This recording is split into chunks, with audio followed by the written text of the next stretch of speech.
Détecter la Covid-19 grâce à la salive, c'est le pari de ces médecins et de ces techniciens de laboratoire du centre hospitalier André Rosemont de Cayenne qui ont développé un test simple à réaliser avec quelques gouttes seulement. Le test salivaire, c'est, on va dire, on l'espère, une alternative au test nasopharyngé. C'est tout simplement l'examen de recherche du virus, le SARS-CoV-2, que l'on réalise sur la salive. Seule machine nécessaire, ces appareils chauffants, après 1 heure à 65 degrés, ces réactifs chimiques agissent en présence du coronavirus. C'est le prélèvement salivaire qui est testé sur des réactifs que l'on teste habituellement sur un autre type de prélèvement qui est le nasopharyngé. Pour les médecins préleveurs, le nouveau test salivaire présente des avantages.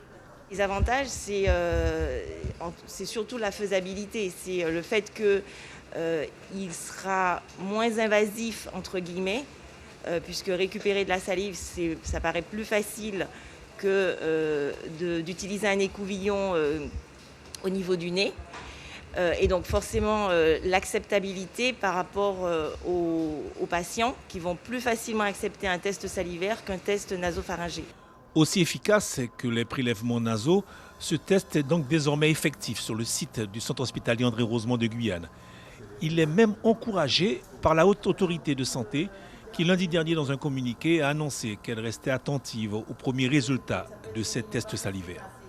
Les objectifs de l'HAS et du ministère, c'est effectivement d'avoir un outil supplémentaire de dépistage, alors qu'on voit que l'épidémie, même si elle est en déclin, elle n'est pas complètement contrôlée, qu'il y a toujours du virus qui circule et que donc le dépistage, va falloir le rendre plus simple. Donc c'est dans ce but que l'HAS a fait le premier forfait innovation Covid. Une haute autorité de santé qui souhaite à moyen terme créer en Guyane une salivothèque dont l'objectif serait de valider ultérieurement d'autres tests diagnostiques. Suivez l'info sur Guyana Première, télé, radio et Internet.